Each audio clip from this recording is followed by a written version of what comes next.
Gagawa tayo ng no-bake Alcapone cake inspired! Para sa chiffon cake ingredients, meron tayong all-purpose flour, white sugar, baking powder, salt, powdered milk, egg yolks, vegetable oil, water, at vanilla extract. Para naman sa meringue, meron tayong egg whites, white sugar, and white vinegar. Para naman sa white chocolate glaze, meron tayong white chocolate and evaporated milk. Para sa toppings, meron tayong toasted almonds. At dahil no-bake ang gagawin natin, magpapakulo tayo ng tubig para sa pag-steam mamaya. And yes, pwedeng i-bake ang recipe. In a bowl, combine all-purpose flour, sugar, powdered milk, baking powder, and salt. Tapos haluin na mabuti. In a separate bowl, combine egg yolks, water, oil, and vanilla extract.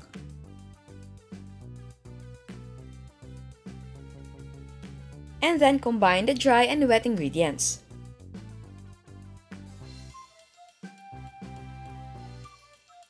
Para naman sa meringue, ilagay natin ang egg white sa ating mixing bowl. I-beat natin until foamy.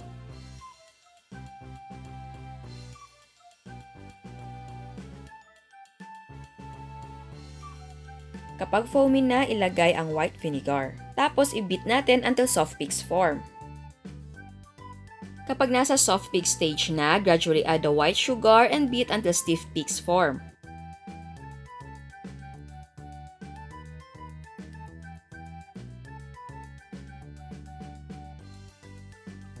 Ayan, nasa stiff peak stage na tayo, pwede na tayo mag-fold. Bago tayo mag-fold, para hindi tayo mahirapan, mag-mix tayo ng konting meringue sa ating cake batter. So ayan, na-mix na natin, mag-fold na tayo ng meringue sa ating cake batter. Pwede mong gawing 3 additions ang meringue sa pag-fold.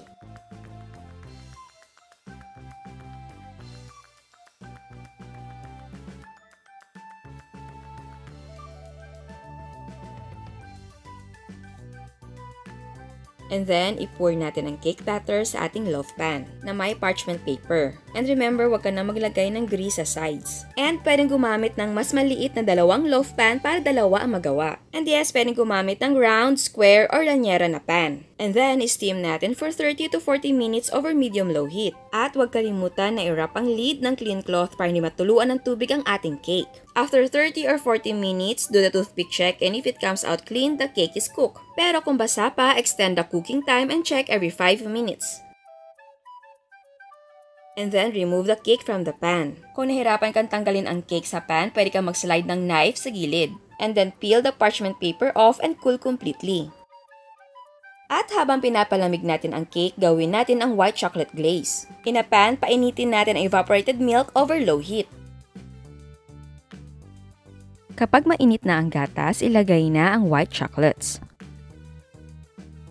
And then, mix constantly until chocolate melts. At kapag natunaw na ang chocolates, cool completely. Ito naman ay optional lang, i-cut natin ang cake para malagyan ng palaman ang gitna. Mag-spread tayo ng sapat na white chocolate glaze.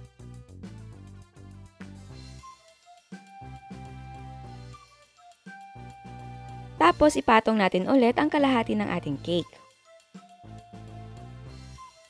And then, i-glaze natin ang buong cake. I-top or i-coat natin ang buong cake ng toasted almonds.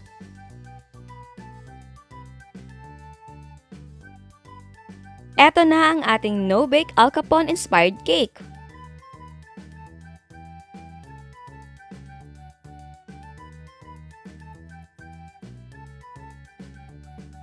At bago tayo mag-taste test, sa hindi pa nakasubscribe, please subscribe sa ating YouTube channel. And please click the notification bell and please click all para ma-notify kayo sa lahat ng uploads. So ayan, titikman natin. Ito ay cake na inspired sa Alcapone na donut. Oops.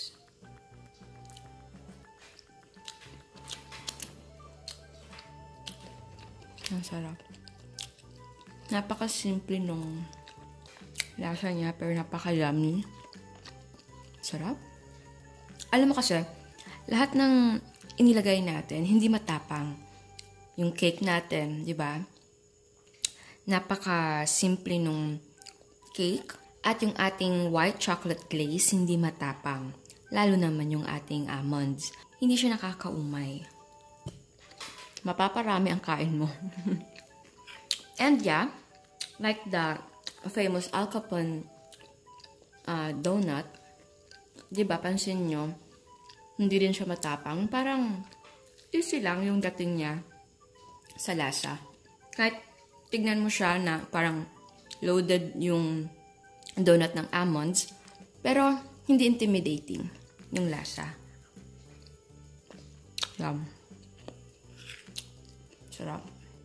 Actually, isa to sa mga cake na parang, para sa akin simple lang pero ang lakas ng dating kasi sa lasa niya, ang sarap. Sarap, promise.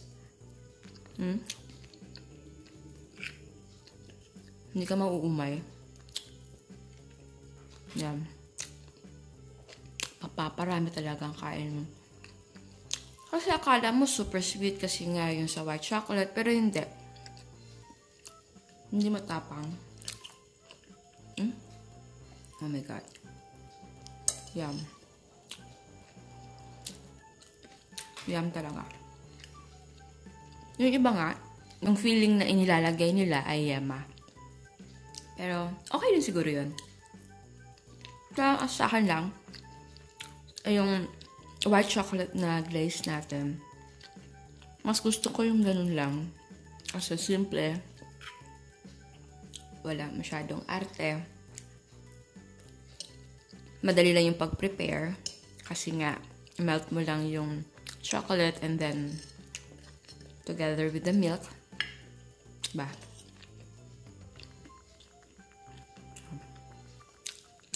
Uy hindi ako nagbibiro. Masarap talaga siya.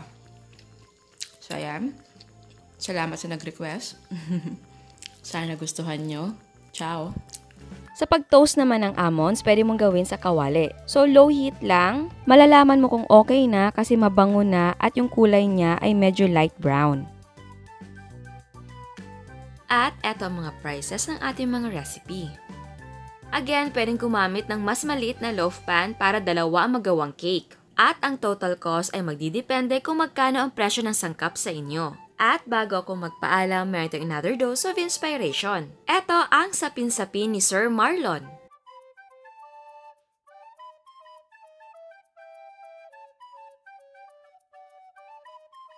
Meron din siyang puto flan.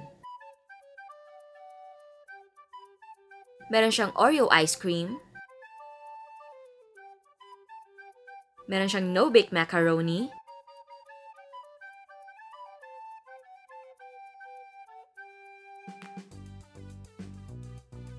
At meron siyang chiffon cake. Ito naman ang yema cake ni Miss Pauline.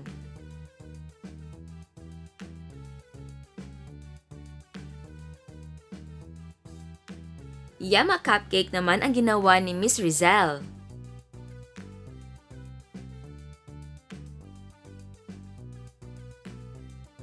Ito naman ang mango ground float ni Miss Richie. At meron siyang mga ice cream roll.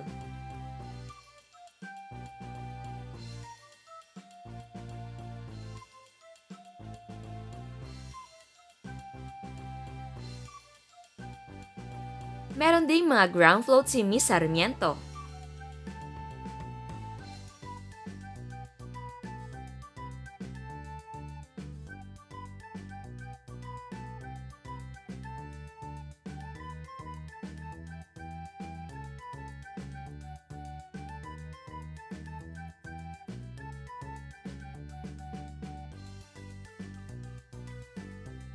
Again, salamat talaga sa lahat na nagpapadala ng mga photos. Sa mahilig magluto at mahilig magnegosyo, nako, i-reserve nyo na ang energy ninyo at konting kembot na lang, bare months na. At kapag bare months na, malapit na ang Pasko. So, dapat maghanda at practice na. For more recipes, please subscribe sa ating YouTube channel and please click the notification bell and please click all para ma-notify kayo sa lahat ng uploads. And please don't forget to like our Facebook page and follow us on Instagram. Thank you!